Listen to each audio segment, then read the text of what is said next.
Muito bem, estamos iniciando mais um Teologicamente, o seu podcast de teologia. Eu sou o John e nós estamos dando início a uma série de episódios sobre a história da igreja em terras tupiniquins. É isso aí. Olá, pessoal. Muito obrigado pela presença. Obrigado por estar aqui no Teologicamente. Estamos começando mais um programa, mais um episódio. Aqui é o professor Rafael Santos. Sou graduado em História. Tenho especialização em História Antiga e Medieval pela Universidade do Estado do Rio de Janeiro. Também tenho mestrado em História Política pela mesma universidade. Estou aqui para batermos um papo acerca da história da igreja e o intuito aqui de sempre estar trazendo uma coisa nova, uma palavra abençoadora e algo que edifique a vida dos irmãos. Fique conosco e que Deus abençoe vocês. É isso aí, Rafael. Seja bem-vindo ao Teologicamente. Fique à vontade. Mas e aí, o que a gente vai falar no episódio de hoje? Bem, John, hoje a gente vai falar do período infrutífero, né? A gente vai abordar aí o início da evangelização brasileira, começando as missões católicas. Depois a gente vai conversar um pouco sobre as tentativas de implantar o calvinismo já no século XVI, que vai ser o momento lá da França Antártica, e depois a tentativa de implantação do Nordeste com os holandeses, lá em 1624, aí já no século XVII. E, por fim, vamos falar um pouco da demora dos protestantes em, de fato, iniciar a evangelização, que só vai começar no século XIX. Praticamente aí é um bom tempo, após a colonização. Então, é o que a gente vai trabalhar hoje nesse primeiro episódio intitulado Período Infrutífero. É isso aí. E assim, Rafael, o que você diria para os nossos ouvintes, o que eles podem esperar do nosso episódio aqui sobre a história da igreja aqui no Brasil? Primeiramente, acho que a quebra de alguns mitos, de algumas situações que nos são passadas ou que não nos são passadas e geram desconhecimento. E como qualquer comentário acerca de história, você conhecer um pouco mais de você mesmo, né? A gente está nesse meio protestante e muitas vezes a gente foca demais em algumas coisas e desmerece outras, né? E a questão da nossa própria história é uma delas. Nós não sabemos, às vezes, de onde nós viemos. Especialmente o grupo que se diz reformado se identifica muito com a reforma protestante que começou na Europa, mas às vezes não se preocupa tanto com um pedaço, um braço da reforma protestante que agiu aqui no Brasil. Enfim, então acho que a gente pode estar pensando nessas questões hoje, estar debatendo aí, trazer algum esclarecimento, porque, como eu disse, é um tema que é pouco abordado, né? E nós possamos estar trazendo isso aí hoje. Isso. Cara, você falou algo interessante, que às vezes a gente fica muito lá na Europa, né? Na reforma protestante, e às vezes a gente esquece de olhar aqui pra gente. Eu já vi muitos seminários que falam muito sobre a história lá da Europa, sim, deve-se falar, né? Não, é um fato, né, histórico, e aconteceu, e a gente não pode simplesmente apagar da história, mas às vezes, como você falou, né, e às vezes a gente esquece sobre a nossa própria terra, né? Exatamente, porque a reforma ela foi uma coisa muito facetada na própria Europa, né? Então, ela não se restringiria tão somente lá. A gente sabe que o protestantismo ele veio para as Américas um pouco cedo, no caso da América do Norte, um pouco mais tardiamente aqui na América do Sul, né? Na América Latina. Entende como ali do México para baixo. Enfim. Então, acho que é mais importante a gente estar trazendo à tona esses temas, porque é a nossa própria história, né? A nossa teologia, a nossa história, que acaba de um modo ou de outro interferindo na nossa identidade, vamos dizer assim, né? Como cristãos, né? Ainda mais num país que o nome cristão ele tem muito. O que é ser cristão hoje em dia é uma perda de identidade muito grande. Então, a gente tem que buscar entender e se posicionar demais. Né? Eu, por exemplo, já não uso mais o nome evangélico como usava há 10, 15 anos atrás. Sim. Enfim, porque o nome caiu uma mescla de termos, de significações absurdas. Então, a gente tem que estar buscando se identificar e, para isso, conhecer a própria história ajuda. E você acha também que a nossa história também ela é as nossas igrejas aqui, elas são multifacetadas, né? Você tem denominações para tudo quanto é gosto, né? Bastante. Pode falar. Pode falar. Não, eu só ia comentar que eu estou abordando, aí no curso que eu estou dando, vou começar a abordar o movimento pentecostal no Brasil. Uhum. E a gente brinca, né? Porque, como você falou, você vai numa esquina e você encontra uma igreja, normalmente uma pentecostal, mas especificamente uma Assembleia de Deus, uhum. aí nas suas múltiplas variações. Até isso, o porquê de ter tanta denominação a cada esquina que você vai, tem uma fundamentação histórica por trás disso. Uhum. Tem uma coisa que você pode analisar, voltar um pouquinho no tempo e entender por que essa facilidade de igrejas, seja pentecostais, seja históricas, não só no Brasil, mas no mundo, mas no Brasil parece que tem uma facilidade maior. A cada 5 metros você encontra uma igreja evangélica. O porquê disso, né? Então esses temas acabam vindo na nossa mente. Se a gente fizer uma regressão histórica, temporal, a gente pode entender um pouco como chegou a essa situação atual. Ótimo. Eu não sei como é que é aí, mas aqui na minha região é um bar, uma padaria e uma igreja. É um bar, uma padaria e uma igreja. Aqui é assim, eu não sei aí, né? Mas são diversas e sim, cada uma com nome, né? E às vezes uma do lado da outra. Não, eu te falei isso agora. Até ano passado, na rua atrás da minha, você tinha 2 igrejas, 2 denominações pentecostais. Não sei se as 2 eram assembleias, mas enfim, uma do lado da outra. Uhum. Dividindo quase o mesmo espaço. Se derrubasse uma parede, seria a mesma coisa. Para você ver. E isso a gente para refletir, a gente está questionando um pouco, mas a gente para refletir, né, Rafael? Que impacto isso tem tido na nossa sociedade? Que impacto talvez a nossa sociedade tenha sentido a respeito de tantas denominações? Ou será que não tem tantas denominações, está tendo muito inchaço, mas não está tendo qualidade, né? Não está se inserindo na sociedade como deveria ser, né? Influenciar a sociedade, porque a gente vê, apesar de ter tantas denominações, o número de roubo, né? Corrupção na política, divórcio, jovens que se envolvem com a criminalidade continuam subindo, né? Então, o que será que a gente está fazendo, né? Eu ouvi uma frase que me assustou alguns anos atrás, mas tem se provado cada vez mais evidente isso. Alguém chegou para mim e falou que o cristianismo está saturado. Está saturado em que sentido? Acho que vai por essa questão. Você tem muitas igrejas surgindo, brotando a cada instante, a cada esquina. E, socialmente falando, o que muda?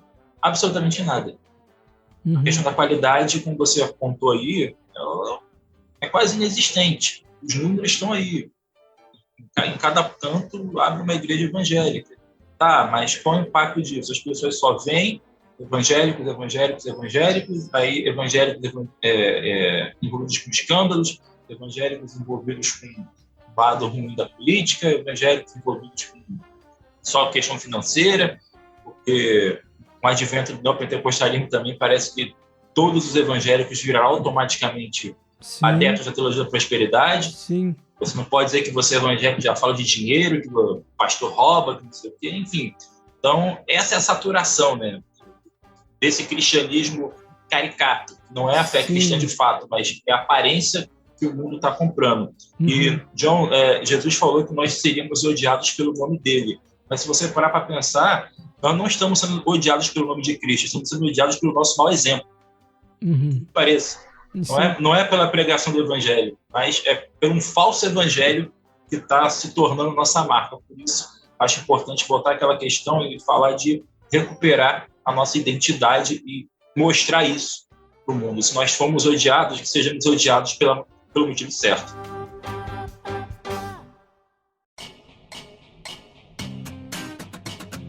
Você que acompanha o Ministério Cativo à Palavra, sabe que os nossos conteúdos são disponibilizados de forma gratuita. E para nós é motivo de orgulho e satisfação saber que você não paga nada para ouvir os nossos podcasts, ler os nossos artigos e devocionais. Mas para manter este projeto de forma gratuita e acessível a todos, alguns gastos são gerados. E como um projeto independente, o Ministério Cativo à Palavra não recebe ajuda de nenhuma instituição. Para continuarmos como um projeto gratuito e seguir avançando na qualidade de nossos conteúdos, contamos com você. Seja o nosso patrocinador. Você pode patrocinar este ministério de duas formas. A primeira forma é financeiramente. Faça uma doação avulsa ou mensal para o nosso ministério. As opções de como você pode fazer a doação estará em algum lugar na descrição.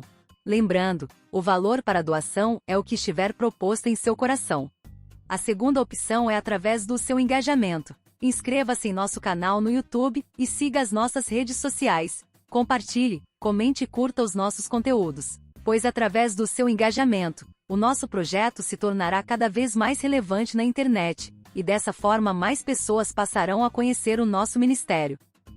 Os valores aqui arrecadados serão utilizados na manutenção e projetos futuros deste ministério.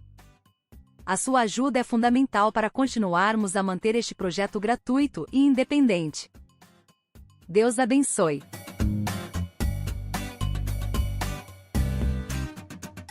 Bem, Rafael, já voltando aqui para a nossa pauta, vamos começar com a nossa primeira pergunta, né? Até a primeira metade do século XX, o Brasil ele tem enviado os missionários para o mundo todo. Mas isso nos leva a perguntar, quando e como tudo isso começou? É uma história bem interessante, porque o protestantismo no Brasil ele chega bem tardiamente. Eu costumo dizer que os protestantes demoraram para chegar, mas quando chegaram também parece que tentaram compensar todo o tempo perdido. Então, de modo que, até nessa pergunta, a gente já percebe isso, né? Que o Brasil é um dos países que parece que envia mais missionários pelo mundo na atualidade, pelo menos na América Latina. E a gente percebe um fervor missionário, especialmente jovens, não só jovens, né, mas tem surgido uma geração aí bastante entusiasmada com isso. Eu conversei com várias pessoas mais novas do que eu, querendo fazer missão na China, enfim. Tem um fervor evangelístico crescente nos últimos anos. Entretanto, isso acabou, isso não começou assim na época da colonização. O protestantismo no Brasil, a construção desse pensamento evangelístico, esse fervor evangelístico, ele vai surgir muito tardiamente ali no final da primeira metade do século XIX, a partir de 1820 em diante. E só posteriormente as primeiras denominações vão estar chegando aqui. Oficialmente, a gente pode botar um marco aí, em 1808, chega no Brasil um jovem missionário chamado Henry Martyn. Curiosamente, ele chega no mesmo ano que Dom João VI chega no Brasil com a família real. E esse seria o primeiro de uma leva de missionários que vão fazer a sondagem, né? Você tinha essa questão. Você enviava missionários para que eles fizessem uma avaliação do terreno para ver se a coisa valeria a pena, né? Então, por assim dizer, os metodistas fizeram isso pelo menos umas 2 vezes.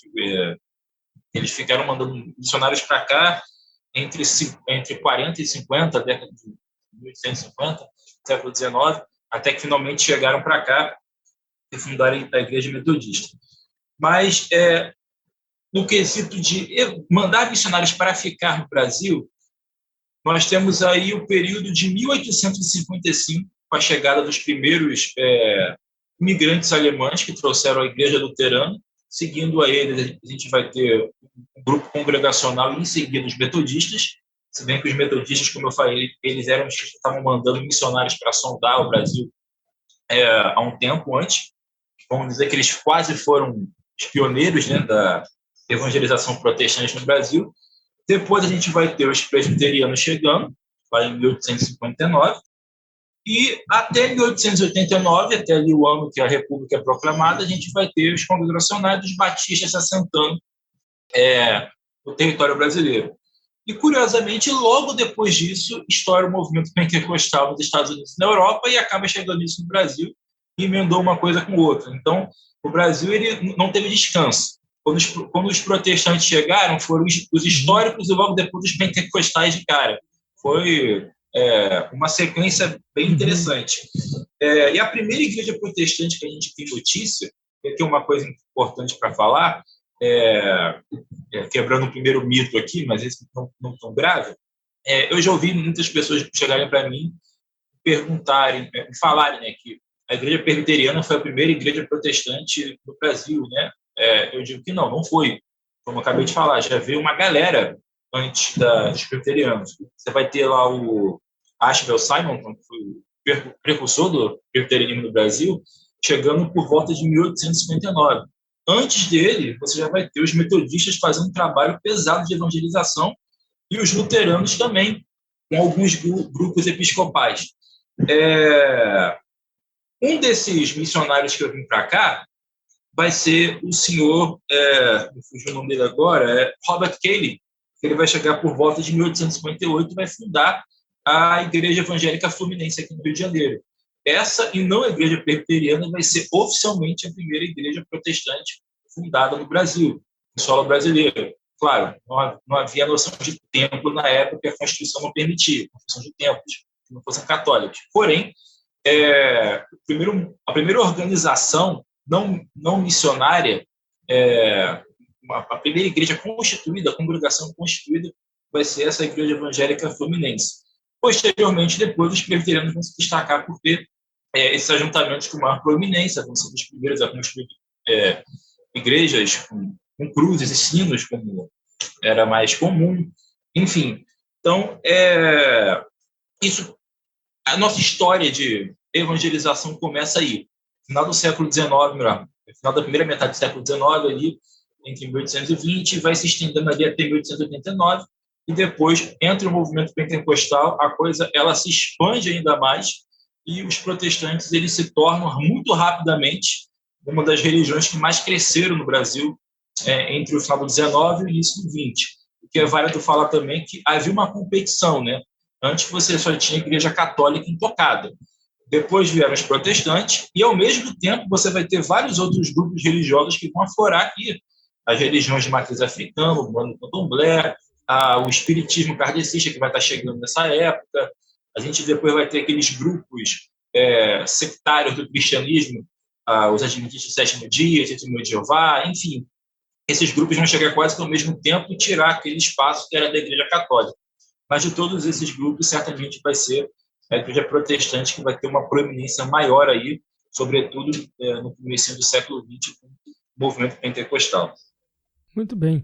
E a gente vai ver também, no início, como você falou da igreja católica, que ela veio antes, né? Até que ela tinha essa missão também de, quando se descobriam novas terras, sempre tinha um representante do membro da igreja católica junto, para poder estar junto ali na descoberta dessas terras.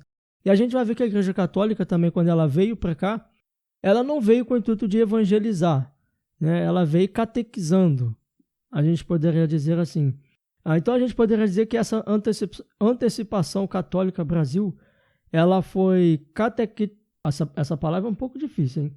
Catequeticamente evangelizado pela igreja católica, ou seja, o Brasil ele foi catequizado pela igreja católica, na sua grande maioria? Certamente que sim. Mas antes de dar seguimento, eu quero fazer uma distinção que é pouco falada. Catequese e evangelização necessariamente não são coisas distintas, por que possa parecer.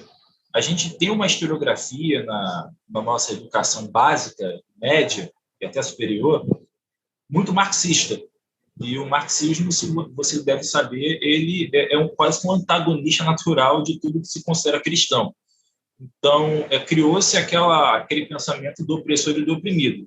Então, você tem a Igreja Católica, os padres que vão para cá catequizar. O que é catequizar? Catequizar é destruir cruelmente a identidade daquele pobre coitado nativo. Quando a gente vai ver o trabalho dos jesuítas, a gente vê uma coisa diferente.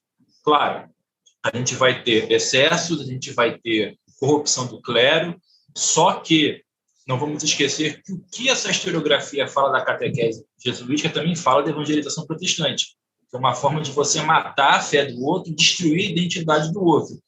Mas, eu insisto, quando a gente vai ver a coisa de perto, é diferente. Por exemplo, eu não posso dizer que a catequese ela foi uma tentativa de anular a cultura do indígena, muito pelo contrário, se mesclou com ela. como eu disse para você no início, a gente vê, como tudo que chega no Brasil é abrasileirado, vamos botar assim entre aspas. Então, houve uma mescla entre o catolicismo romano e as religiões indígenas, por incrível que pareça. A gente encontra pedaços disso, crendices, superstições que são origens indígenas que acabaram entrando no catolicismo. Se a catequese foi uma destruição cultural, nada disso poderia ter sobrevivido. O que também não explica como a gente ainda tem tribos indígenas intocadas no Brasil até hoje. Os Estados Unidos, por exemplo, não podem dizer isso. Nós podemos. Nós temos índios que não têm contato algum com a nossa civilização judaico-cristã, baseada na filosofia greco-romana, enfim, o contexto ocidental, o conceito ocidental de civilização. Então, eu faço essa distinção, porque houve um objetivo de evangelização, porque quem foi enviado para cá? Especificamente, a gente vai ter a Companhia de Jesus. A Companhia de Jesus, que foi fundada por Inácio de Loyola, lá na década de 40 do século XVI, ela vai ter um papel bem curioso. É uma ordem de monges das mais recentes da época, né? Surge no século XVI, a maioria surge na Idade Média, e ela vai se destacar na questão do ensino. Ela vai se destacar muito na questão do colegiado. Os jesuítas vão praticamente ressignificar e restabelecer o sentido de escola, de colégio na Europa, que já havia se tornado muito decadente. E quando tem uma oportunidade de levar essa metodologia para o chamado Novo Mundo, os jesuítas que vão estar na vanguarda disso. Então, enquanto o Vaticano, os protestantes estavam sendo tapa na Europa, os jesuítas perceberam uma oportunidade de evangelizar essas terras não descobertas. Então, havia um fervor muito grande de evangelizar na ordem dos jesuítas também. Então, eu acho que a gente tem que ter isso em mente. O que foi a catequese? Ela vai ser uma coisa que, no momento, ela vai ter um fervor evangelístico absurdo, um desejo puro e sincero de ganhar almas. Aquela primeira geração de jesuítas que chega aqui em 1549, com Tomé de Souza, pelo governador-geral. E ali, uns 30, 50 anos depois, quando você já vai ter uma sociedade colonial, aí o foco desses jesuítas muda. Eles não vão se preocupar tanto com o nativo indígena e vão se preocupar mais em educar os colonos. Então, eu acho que é aí que há uma confusão. Você tem pelo menos dois grupos de jesuítas, duas gerações de jesuítas, uma com fervor evangelístico e uma outra com fervor mais educacional voltado para os colonos. E aí acaba, com a historiografia marxista contando a história, a gente sempre vai acabar vendo o europeu, o jesuíta, o padre, o religioso, depois que os protestantes entraram, como sempre os vilões da história que querem destruir a identidade de um pobre coitado. Quando a gente vai ver, não é bem assim. Havia pobres coitados e vilões de ambos os lados. A humanidade não é uma coisa tão simples, não é uma história em quadrinhos, que você pode simplesmente categorizar heróis e vilões com tanta facilidade. Mas, enfim, acho que vai por aí. Mas, apesar desse intenso fervor religioso, apesar dessa maciça catequese católica, que nesse sentido a gente pode chamar de evangelização, quando o Henry Martyn, que eu comentei mais cedo, ele chega aqui no século XIX, 1808, quando ele chega no Brasil, maciçamente católico, se constitui um país unicamente católico, professa somente a religião romana, o Martyn ele vai soltar uma frase que eu vou citar aqui, abrindo aspas para ele, que demonstra o que ele encontrou no Brasil católico. Ele diz o seguinte: quando será que esta linda terra se libertará da idolatria e do cristianismo espúrio? Há cruzes em abundância, mas quando será levantada a doutrina da cruz? Isso daqui, caso algum católico esteja nos ouvindo, não é uma crítica para demonizar a Igreja Católica Romana. Isso daqui é uma coisa que até o próprio Anchieta, padre do Jardim Anchieta, já estava criticando que o clero se corrompeu de tal modo, essa era uma das críticas de Lutero, inclusive, na Reforma, que eles se preocupavam mais com os bens materiais, se preocupavam em satisfazer os seus desejos momentâneos, se preocupavam em quebrar os seus votos de celibato, eles se preocupavam mais consigo mesmos e não tanto com a obra missionária. Então, o clero se corrompeu, o clero acabou passando um cristianismo legalista, você convencia o outro que ele estava convertido quando não estava. Era aquela coisa, né?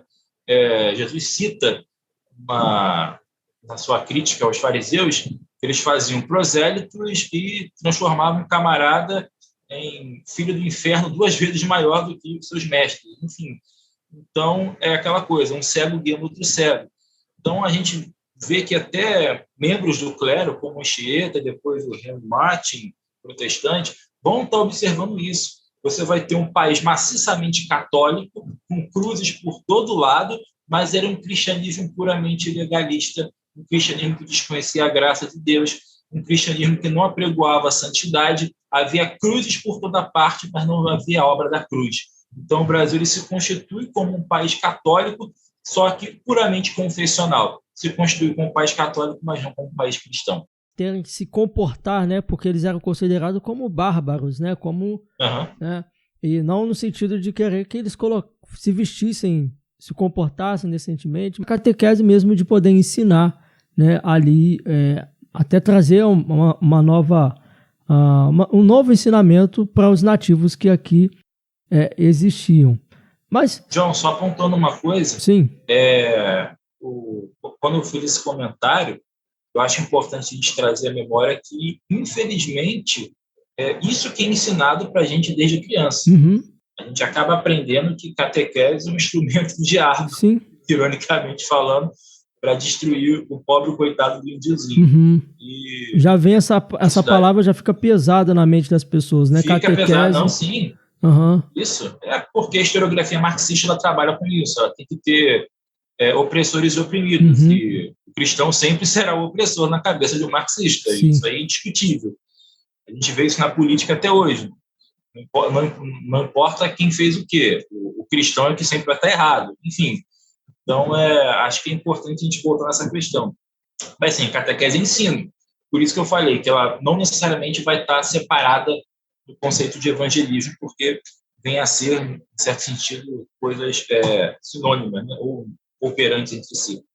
Mas talvez a gente só tenta fazer essa diferenciação, né, entre catequese e evangelismo, porque quando os protestantes chegaram aqui para trazer ou fazer essa evangelização, eles talvez eles não se preocupavam muito assim com a ignorância dos povos nativos que existiam aqui. Talvez eles se preocupavam mais em trazer essa mensagem do Jesus que salva, do Jesus que morreu na cruz do Calvário. Eu acredito que foi diferentemente um pouco da Igreja Católica no início. Porque a Igreja Católica ela teve uma dupla tarefa. Uhum. Os protestantes não tiveram. Uhum. Os católicos tiveram não só a questão evangelística, como também criar uma forma de aquele índio, aquele nativo, entender e compreender essa mensagem evangelística. Quando o protestante chegou aqui, os índios falam português tranquilamente. Uhum. Quando o católico chegou aqui, eles tiveram um trabalho terrível de, por exemplo, conseguir explicar o que era a palavra cruz, explicar o que era sacrifício, coisas que o índio não entendia. Então, não desmerecendo o trabalho dos protestantes, quando nós chegamos aqui, já era meio caminho andado. Por isso que não havia... E o índio está muito mesclado na sociedade na época. Então, não havia essa necessidade mesmo de você ir evangelizar o índio. Porque o Brasil já era miscigenado, o Brasil já era um outro país que, no século XIX, diferente do século XVI. Então, os católicos eles tiveram esse trabalho. Como eu falei, essas distinções entre a primeira geração de jesuítas e a segunda é importantíssima, isso quase não é falado. Eles se perderam um pouco nessa distinção que você apontou, porque essa segunda geração estava mais interessada em educar os colonos. Se perdeu um pouco aquela mescla da catequese com a evangelização. Uhum. Primeiro foi o que Calvino fez, por exemplo, em Genebra. Primeiro ele ensinou o povo a ler, depois ele ensinou teologia. Sim. Não adianta você ensinar a Bíblia para o leigo que nunca pegou uma Bíblia na vida. Uhum. Ela só conseguiu disponibilizar isso no século XVI. Foram séculos de... não tem problema você ser analfabeto, que a igreja te ensina tudo. Então, para você reverter isso, a gente tinha que dar catequese, que, por incrível que pareça, é uma invenção protestante que os católicos meio que pegaram, a catequese é nossa. Você ensina ele o básico, depois você ensina as questões pertinentes à salvação. Então, copiando o que Calvino fez em Genebra, praticamente, os católicos iniciaram seu trabalho de evangelização aqui, e séculos depois, os protestantes chegaram no Brasil já com outro país, com uma outra situação. Mas essa é uma ideia interessante, né, João, que todo o trabalho dos católicos não teria sido possível se não fosse os protestantes. É uma ironia bem interessante para pensar. Correto. A gente falou um pouquinho aqui no início, mas houve um caso aqui também que chamou bastante atenção aqui na história da evangelização do Brasil, que foi a tragédia de Guanabara. Explica para a gente aí o que foi essa tragédia aí de Guanabara. É um episódio interessante, porque muita gente toma esse momento histórico como a grande chegada dos protestantes na América, né? Você vai ter toda essa questão católicos, catequese, protestantes vindo para a América no contexto maior das expansões marítimas, das grandes navegações. Você vai ter os estados europeus, os reis europeus, se expandindo pelo mar para conseguir novas terras, enfim, ampliar o comércio, destravar novas rotas, né? A partir daquela viagem fenomenal que o Colombo fez em 1492, enfim, descobriu-se um novo mundo. E aí, o que a gente entende por Brasil estava nas mãos do Reino de Portugal. Claramente, o Brasil, na época, né, a terra de Santa Cruz, era só uma faixa litorânea. O Brasil era basicamente litoral. Os portugueses eles estavam focados muito mais no Nordeste, sobretudo ali na atual Bahia, que foi onde eles chegaram e onde ficaram por um tempo. E o Brasil ele não era tão rentável quanto aparentava. Então, meio que ficou abandonado ali durante um tempo. Abandonado não totalmente, mas não havia tanto cuidado com a terra brasileira quanto você tinha, por exemplo, com as ilhas lá da costa africana, do Atlântico. Isso acabou facilitando muito a entrada de outros povos na América, outros reinos europeus, dentre eles os franceses. Então, ali na década de 50 do século XVI, você vai ter uma expedição chefiada por Nicolau Durand de Villeneuve, que é um capitão francês, católico, adianto isso, não tão fervoroso, mas ainda assim católico, que vai trazer uma missão de exploração para um território mais ao sul que os portugueses não estavam guardando como deveriam estar, que é a atual cidade do Rio de Janeiro, mais especificamente a Baía de Guanabara.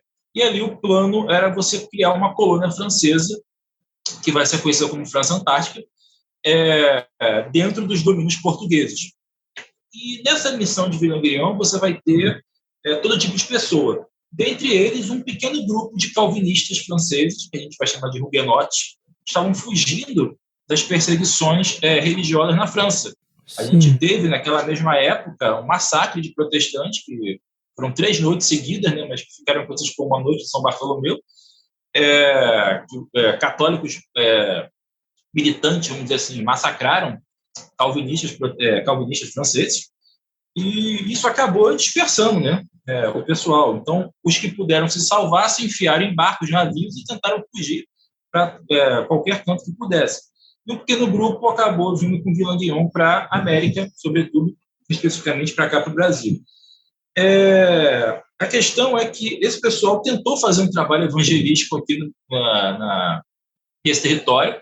Você tinha ali, de cara, a tribo dos Tamoios, que eram até então intocadas pela Igreja Católica, e, como eu havia dito, Villeneuve ele era um católico, ele não era um protestante, conforme alguns dizem, alguns livros de história até apontam esse erro grotesco. Isso acabou gerando um atrito, porque ele buscou tentar construir aqui uma continuidade do reino francês, que era católico, que tinha a sua própria visão de mundo, a sua própria visão religiosa, enfim. E esses protestantes estavam atrapalhando, por assim dizer. Então, o que ele vai mandar fazer? Ele vai prender esse grupo e vai obrigá-los a dizer que era aquela fé que eles estavam pregoando. Era basicamente um julgamento inquisitório. Vocês vão dizer, vão confessar o seu crime, vão dizer o que vocês estão ensinando e, dependendo do que for, vocês vão ser executados. E na prisão eles tiveram ali 12 horas para elaborar essa resposta de Languillon e fizeram uma confissão de fé. A gente já comenta sobre isso, que é a confissão de fé da Guanabara, que, curiosamente, foi a primeira confissão de fé calvinista, quase 100 anos antes da confissão de fé de Westminster, e foi feita aqui no Brasil, no território brasileiro. E foi essa resposta que eles deram a Villanguillon, que, não satisfeito com o que viu, mandou matar esses jovens calvinistas, escapando só talvez um ou dois deles, mas a maioria foi morta. E esse episódio que a gente entende como tragédia da Guanabara, né? Como Villanguillon mandou executar esses calvinistas, pela fé que eles pregavam. Ok. O mártir. Ficaram conhecidos como mártires, né? Primeiros mártires. E assim, então, na verdade, eu já li alguns livros falando sobre Villegagnon e fala que ele teria ele não teria se tornado protestante, mas ele teria se aperfeiçoado com a causa. Alguns vão dizer assim, mas ele não teria sido realmente, né, deixado o catolicismo de lado e se tornado um protestante. Então, no caso aqui, fiquei com dúvidas aqui. Então, no caso, Villegagnon, ele não pediu para Calvino mandar esse grupo de pastores, né, de missionários para o Brasil. E no caso, então, esses missionários não vieram a mando de Calvino? Não. É uma confusão que acontece. De fato, Calvino soube do que estava acontecendo aqui no Rio de Janeiro. Ele soube do trabalho missionário e ele recebeu notícias dessa missão protestante calvinista. E aí ele enviou mais, se não me engano, um grupo de mais 3 rapazes para cá. Me fugiram os nomes agora. Peço perdão que o meu francês é terrível. Vou lembrar dos nomes. Mas ele enviou, de fato, alguém para cá. Mas a mando de Villegagnon, não. Com a permissão dele. Com a permissão dele. Isso antes do episódio da tragédia da Guanabara. É uma confusão bem comum, mas que a gente, quando conta as histórias no livro de história, tem aquela péssima mania de simplificar as coisas demais. Então, como Villegagnon ele permitiu que Calvino mandasse, já fizeram uma associação implícita de que foi ele que coordenou a coisa toda e que ele talvez fosse um pouquinho protestante por causa disso. Não. Na verdade, ele ganhou até um apelido bem legal dos calvinistas. Ele foi chamado de o Caim das Américas. Enfim, isso aí, e não exageradamente. Eu costumo dizer que Villegagnon ele é mais parecido com Constantino do que com qualquer outra figura histórica. Constantino é uma pessoa que eu não considero nem um pouco cristã. Sim. Aquela coisa lá de que Eusébio escreve, né, que ele se batizou no seu leito de morte, mas, enfim, mas o batismo em si não quer dizer que ele se tornou cristão. Mas, enfim, isso é a opinião deixou para morrer, deixou para batizar só na hora de morrer, né? Viveu uma vida devassa Isso, ele usou o Concílio de Nicéia como uma forma de consertar um problema político interno do governo dele. E agora que ele se tornou cristão, que ele era um defensor da cristandade, aí já é outra história. E o Villegagnon acho que vai para o mesmo caminho, mas, como eu disse, isso aí é mais a minha opinião. Mas o fato é que, de fato, ele não tinha qualquer comprometimento com Genebra, com Calvino, pois ele é protestante, e essa tragédia ela demonstra isso de forma clara.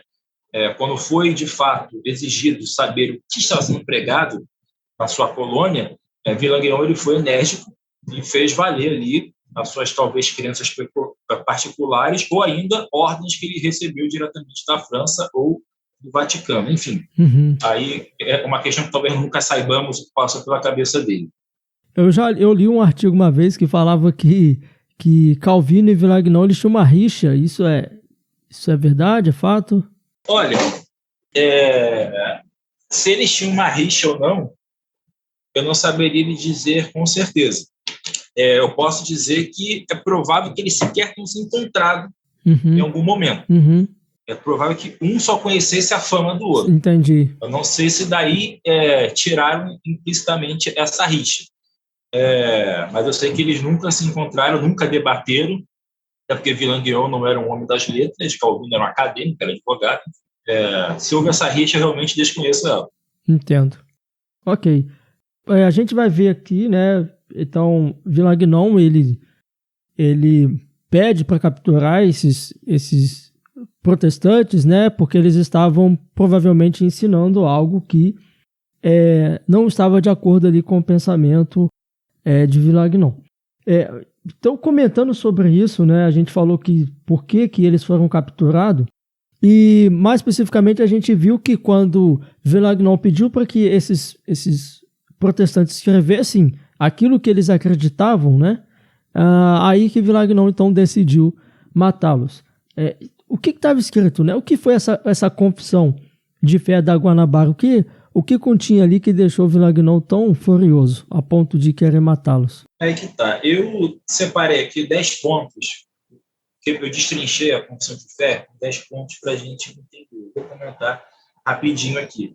Mas antes eu só digo que a confissão de fé da Guanabara, ela é basicamente a confissão de fé de Westminster, só que bem mais enxuta. Ela tinha 17 artigos?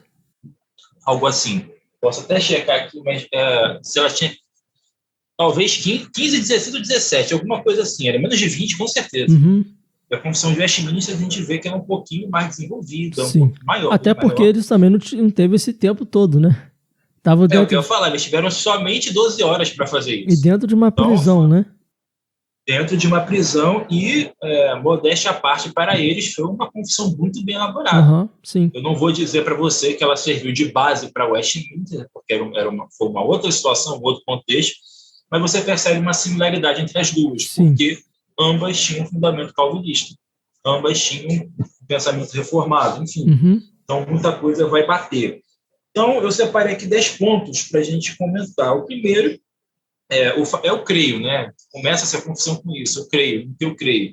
Então, era a crença no Deus triuno, até aí tudo bem, Villagnon não vai implicar com isso, porque os católicos também creem nisso. Aí, no segundo ponto, que a coisa ela sai do trilho, porque eles já começam falando, nós cremos no Deus triuno, Pai, o Filho e o Espírito Santo, porém, nós cremos somente na única mediação de Jesus Cristo, você corta os santos. Já começou a complicar. Não tem mediação dos santos, não tem mediação do clero da igreja, somente Jesus. O terceiro ponto mexeu com o sacramento da ceia. A Igreja Católica ela entendia a ceia como sendo a transubstanciação, né? O pão e o vinho se transformam literalmente no corpo e no sangue de Cristo. Eles vão apresentar, ainda que de uma forma incompleta, a ceia como um memorial. Uma ideia um tanto emprestada de Zwinglio, que depois vai ficar muito famosa no protestantismo calvinista.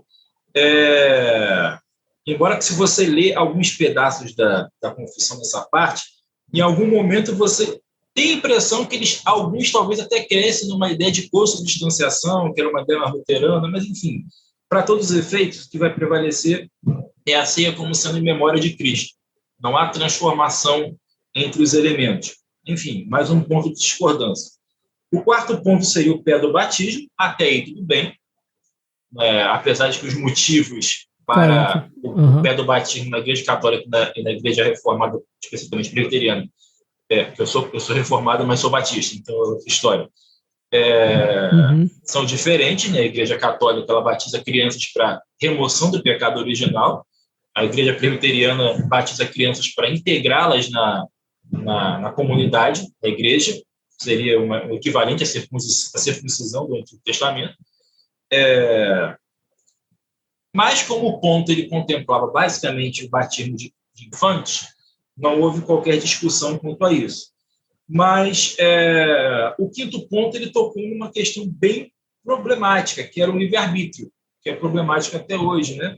Eles defenderam ainda e entre protestantes, diga-se de passagem, eles defenderam a existência de uma livre agência, mas não de um livre-arbítrio. Então, o ser humano ele é livre para agir segundo os seus próprios desejos, porém, esses desejos, essas vontades não são livres no seu arbítrio, ou seja, eu não escolho sem ter por trás uma força motivadora, seja Deus ou seja o pecado. Então, o meu arbítrio não é livre, ele tem alguma influência externa, né? Algo que não é... A única coisa que é intrínseca a nós é o pecado, qualquer outra coisa vem de fora. E isso aqui falando para Igreja Católica, que era semi-pelagiana ou, em alguns casos, totalmente pelagiana. Então, defendia essa ideia de que o ser humano tinha total e perfeita capacidade de se salvar. E quando ele não conseguia, tinha o bom e velho purgatório para fazer isso por ele, ou as indulgências, enfim. Esse foi o quinto ponto. O sexto ponto era a certeza de salvação, e a gente já vê aí a famosa perseverança dos santos, que é um dos 5 pontos de calvinismo, que certamente não era aceito pela Igreja Católica e, diga-se de passagem, não é aceito por 95% dos protestantes no Brasil hoje. A maioria pentecostal arminiana não vai crer nisso. Embora, sejamos francos aqui, existe o pessoal lá do almiraldianismo, né, que são os calvinistas de 4 pontos, que também não abarcam certos pontos, né? Mas, enfim, a maioria crê no sim. O sétimo ponto aqui da Confissão de Fé da Guanabara, eles eram contra a confissão auricular, ou seja, aquela confissão que você faz ao padre, e o padre, em nome de Cristo, perdoa os seus pecados. Eles eram contra isso. E só Deus pode perdoar pecados, nenhum homem pode fazer isso. O oitavo ponto ele é curioso porque ele é também uma crítica quase que social à depravação do clero, né? Eles eram contra o celibato obrigatório, especialmente porque estavam vendo o problema que isso dava. Eu havia comentado mais cedo que é até uma crítica do padre Zé de Anchieta, que o clero, quando vinha para cá, ele ficava estupefato com as índias que também não faziam nenhum esforço para não serem violadas, vamos dizer assim. E muitos padres caíam em tentação.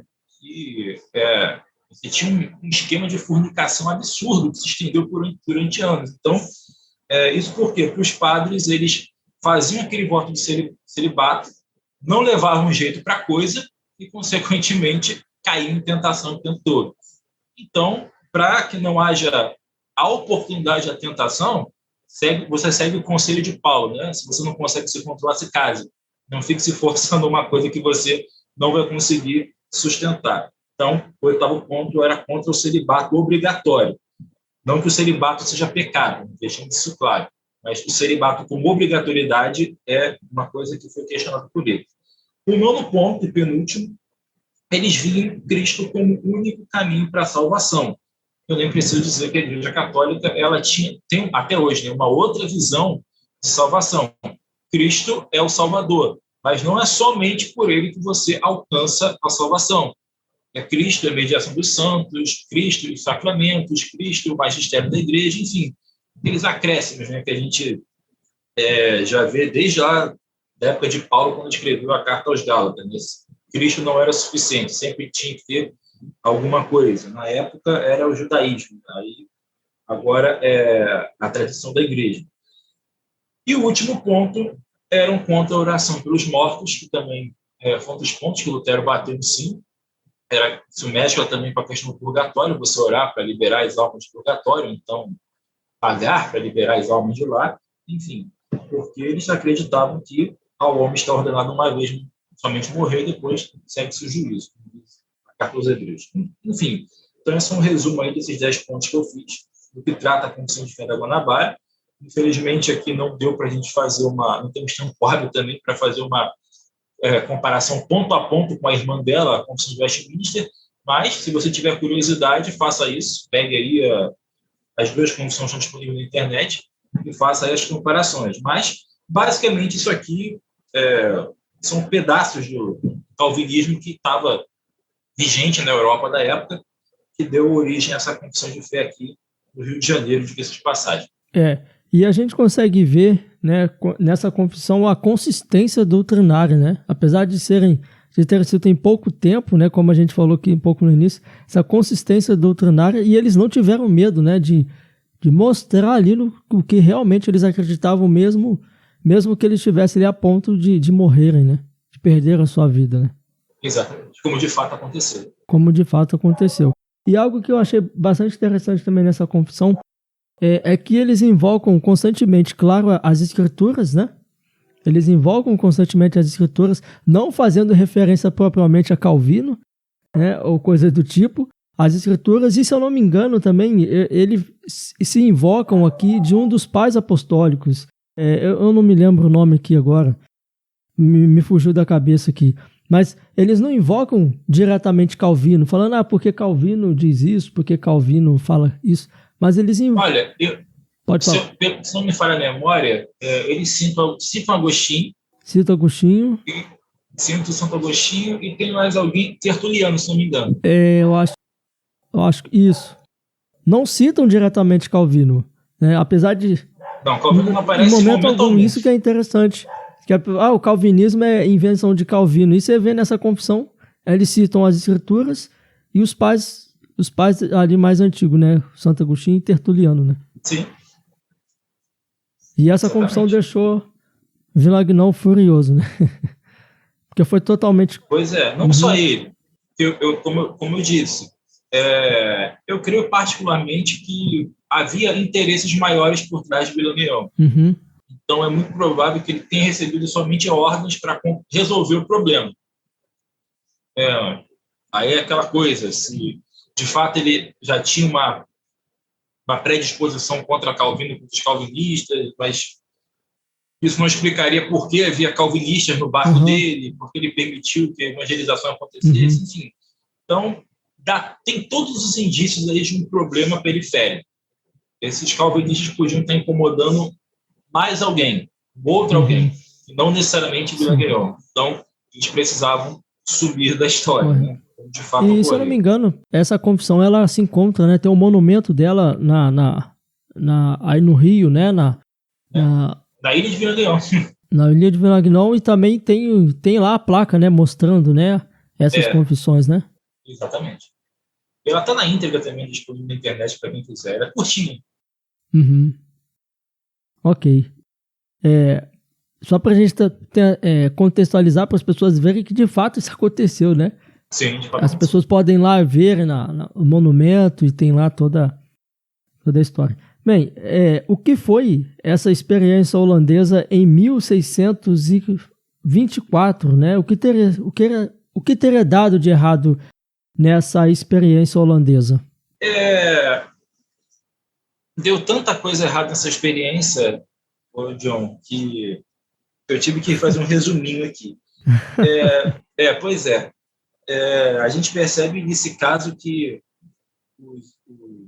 aqueles que fizeram a evangelização, os holandeses que fizeram o trabalho aqui, tiveram as melhores intenções, mas aparentemente não sabem o que estavam fazendo. Enfim, vamos chegar lá. Primeiramente, contextualizando. É o mesmo caso da questão da França, que a gente comentou agora, de Vilagnão. Só que quase 100 anos depois. Século XVII já. Você vai ter a expansão marítima da Holanda. Os holandeses também vão se aproveitar de um momento de fraqueza da coroa portuguesa se instalar no Brasil, especificamente no Nordeste, principalmente em Pernambuco. Que momento foi esse? Foi a chamada União Ibérica. Vai ter um momento em que o rei de Portugal vai morrer, não vai deixar herdeiros, e o parente mais próximo dele vai assumir o trono, que por acaso era o rei da Espanha, que era primo dele. Então você tem uma união entre as duas coroas, a espanhola e a portuguesa, como são países ibéricos, na Península Ibérica, na Europa, então, União Ibérica. A Espanha ela tinha um império para cuidar nas Américas. Né? A América Espanhola era infinitamente maior do que a América Portuguesa, que era só o Brasil.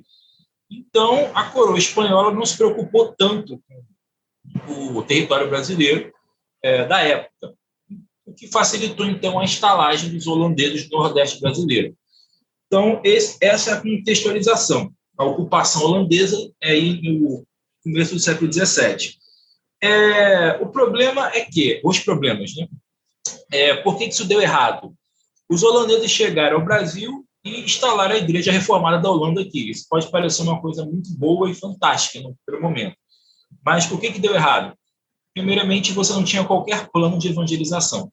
A Igreja holandesa chegou aqui no Brasil por acaso. Você tinha comerciantes vinculados à Companhia de Comércio das Índias Ocidentais, da Holanda, que vinham para o Brasil fazer troca de mercadoria.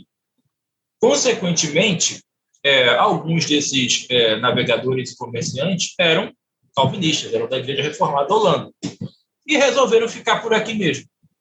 Como eu disse, a influência portuguesa era pouca, não houve muita repressão para a estalagem deles aqui, e eles conseguiram se fixar. conseguiram fazer uma espécie de trabalho missionário. Porém, havia uma mescla muito grande, esse é o segundo problema, com a própria profissão deles. Eles, ao mesmo tempo, queriam professar a sua fé, mas também tinham que trabalhar. E uma coisa acabou entrando em conflito com a outra, porque eles podiam ser reformados, mas os seus patrões holandeses lá da Europa não eram. Então, eles tinham que mostrar serviço, por assim dizer. Então, economicamente, isso foi muito bom, porque eles iniciaram uma plantação de cana-de-açúcar aqui que estava desbancando a Caribenha. Trouxeram a cana-de-açúcar para o Brasil. Do ponto de vista mercantilista, isso foi muito bom. Mas, do ponto de vista de evangelização, nem tanto, porque eles simplesmente chegaram aqui, cresceram em número maior do que os católicos, tomaram as igrejas dos católicos e começaram a agir como os católicos. Em que sentido? Pregaram um cristianismo que era muito voltado para o legalismo, para a prática de obras, porém, estava esvaziado, né? Pegando lá aquela frase anterior, esvaziado do evangelho da cruz do arrependimento. Moral da história. Quando chegou o fim da União Ibérica, os portugueses retomaram o poder da Polônia, eles expulsaram os holandeses e todas as conversões, entre aspas, que nós temos aqui, sumiram. Não houve qualquer rastro dessa igreja holandesa no Nordeste. Todo mundo voltou a ser católico, ou, no caso de alguns índios, voltaram a ser pagãos e não alteraram absolutamente nada. Então, essa evangelização holandesa, ela fracassou porque foi despreparada, ela não soube se separar do seu contexto mercantilista e não deu fruto algum. Por mais que houvessem boas intenções, a coisa não foi para frente, vamos dizer assim. Eu vou dizer uma coisa aqui, um comentário mais teológico da coisa. A gente teve uma tentativa com os calvinistas franceses, lá em 1550. A gente teve uma tentativa com os holandeses, né, no século XVII, e nenhuma deu certo. Os protestantes só chegaram no Brasil no século XIX. A única explicação foi porque Deus quis. Porque foram tentativas até inusitadas. Ninguém esperava que os protestantes conseguissem furar, né, o bloqueio teológico da Igreja Católica e evadissem no solo português, na América. O problema é que não deu certo. Eles tentaram fazer o possível, mas o Espírito Santo não quis converter ninguém, e essas duas igrejas, tanto reformada francesa quanto holandesa, não vingaram. É a única explicação que a gente pode dar, porque afora essas questões técnicas que eu apresentei. Mas, enfim, só fechando esse parênteses aqui na parte. Bem, a gente viu, então, como você falou, dentro dessa tentativa em Guanabara, né, e tanto essa tentativa ali no norte, né, com essa igreja reformada holandesa no nordeste do Brasil, ocorreram, então, cerca de 73 anos. E a próxima tentativa demorou 183 anos. 183 anos, ou seja, né, um tempo aí bastante escasso aí, sem essa tentativa missionária. Então, quais seriam os motivos aí dessa omissão? O primeiro motivo é aquela bagunça que a reforma protestante criou na Europa. Você primeiro vai ter Martinho Lutero desafiando o poder vigente da Igreja Católica e depois Zwingli e Calvino criando uma separação ainda maior do ponto de vista teológico. Aí depois você vai ter a reforma anabatista que vai apelar para o lado mais crítico e revolucionário da reforma. Moral da história, consequência de tudo. Você vai ter conflitos religiosos por toda a Europa. Você vai ter reinos que vão se declarar luteranos, reinos que vão se declarar calvinistas, reinos que vão ser católicos, enfim. Eles vão começar a usar a religião como desculpa para voltar a se matar. Isso aí é a coisa mais velha do mundo, usar a religião como pano de fundo, ponta de lança, para dizer. Então, isso acabou prejudicando a obra missionária, até porque eles estavam sendo muito perseguidos.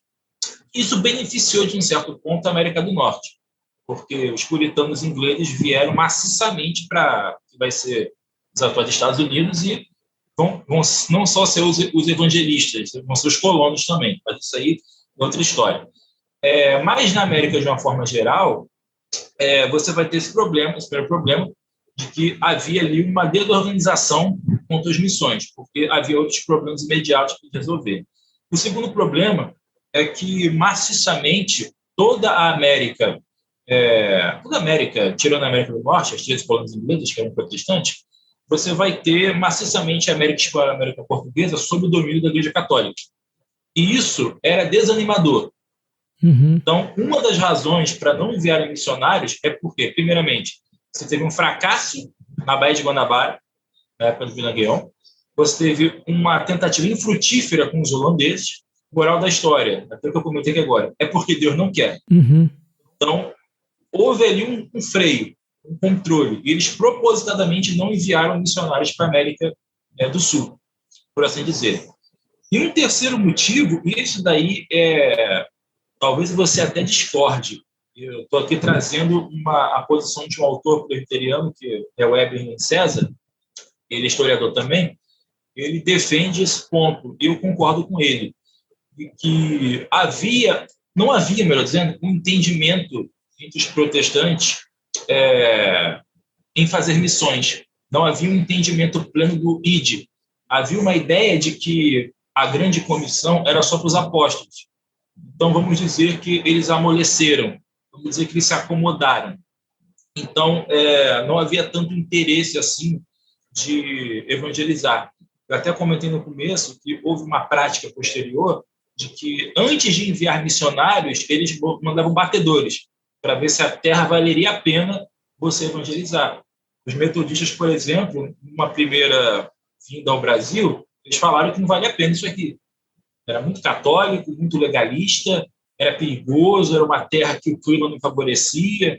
Então, eles voltaram para os Estados Unidos.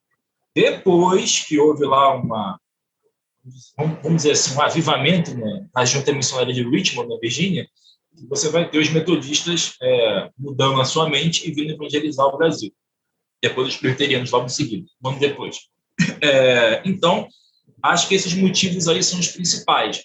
A questão da organização na Europa, da Igreja Reformada na Europa, depois o forte domínio da Igreja Católica nas Américas, que dificultava bastante qualquer penetração de outras religiões, e, por fim, um entendimento equivocado sobre o ID, né, de fazer discípulos em todas as nações.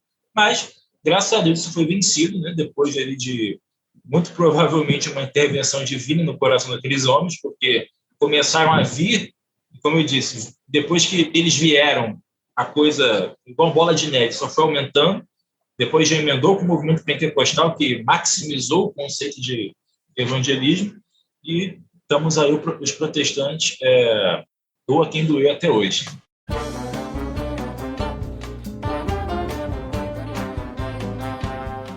Bem, nós já estamos chegando ao final desse primeiro episódio, né? O nosso primeiro episódio piloto aqui. E como ficou bem claro, né, Rafael, a gente pode ver que esses anos iniciais aqui foram infrutíferos, né? Tentativas e erros, e acima de tudo foi um período muito infrutífero. Bem, em relação a isso, eu gostaria que você deixasse aqui as suas considerações finais a respeito de tudo que nós falamos aqui, até para uma reflexão nossa a respeito de tudo isso, né? Quais lições a gente pode tirar a respeito disso, né? Eu volto a citar o que eu havia dito antes. É muito importante a gente conhecer essa parte histórica, até para a manutenção da nossa própria identidade, para nós sabermos toda a nossa história pregressa. Isso nunca foi tão importante hoje. Muitas pessoas se confundem, não sabem o que acreditar, e isso acaba prejudicando a fé delas, porque elas não sabem o que os irmãos do passado sofreram. Muitas vezes você pode estar passando por uma situação, uma crise de fé, que pessoas 100, 200, 1000 anos atrás passaram também e conseguiram, pela graça de Deus, superar. Então, a gente estuda muito no meio reformado a vida dos grandes homens piedosos como Edwards, Agostinho, o próprio Calvino, Lutero. A gente não estuda esse pessoal para idolatrá-lo, a gente estuda esse pessoal para entender o que eles passaram, o que eles viveram, e ver se isso nos ajuda de alguma forma. Não colocando a Bíblia em segundo plano, muito pelo contrário, colocando ela no centro e acima de qualquer outra literatura. Mas é bom você conhecer a história para que você entenda como os irmãos do passado lidaram com situações que muitas vezes podem ser as mesmas que você está passando. Então fica um aconselhamento aí para você buscar entender quem você é, de onde você veio e quem esteve nessa luta com você. Não só quem está do seu lado, mas quem esteve atrás de você fazendo as mesmas coisas que você fez no passado. Isso. Bem, eu quero agradecer, irmão Rafael, sua participação aqui no Teologicamente, nesse primeiro episódio de uma série de episódios aqui que nós estaremos falando, né, sobre a história da igreja em terras tupiniquins. Eu gostaria que você deixasse também, irmão Rafael, as suas redes sociais para que o pessoal possa estar te conhecendo, você possa falar um pouco também do seu curso que você tem ministrado. Redes sociais eu sou meio uma negação. Oficialmente, eu estou somente pelo Instagram, onde eu estou consultando. Apesar de ter Facebook, eu não uso muito. Então, mais pelo Instagram, Rafa Santos, com 2 S no final, 92. Você me acha lá, o Rafael Santos, vai aparecer. Em relação ao curso que eu estou ministrando, é o sábado, de 9 às 10h30. Estou terminando agora o módulo de História da Igreja do Brasil. E o curso ele tem esse propósito, né? No momento que eu estou disponibilizando ele gratuitamente, e tem esse propósito de trazer à tona como que se desenvolveu o evangelicalismo brasileiro. Meu corte temporal é bem completo, desde os jesuítas, e vou fechar agora com o neopentecostalismo. Temos aí mais 3 aulas pela frente. E é para que a gente entenda como é que chegamos a esse ponto, né? Eu gosto de trabalhar com processo, de entender como as coisas se formaram ao longo do tempo, aí, bem gradativamente. Muito bem. Mais uma vez, eu agradeço a sua participação aqui no Teologicamente, e você vai estar voltando aqui mais vezes, né, para a gente poder estar conversando sobre esse assunto. E eu quero agradecer também a vocês que nos ouviram até o final. Muito obrigado pela participação de todos vocês. E mais uma vez eu peço, compartilhem esse conteúdo com seus amigos, com seus familiares, nas suas redes sociais. Nos ajude no engajamento desse projeto. A sua participação é fundamental para o crescimento desse projeto, tá bom? Então é isso aí, até a próxima, se Deus quiser.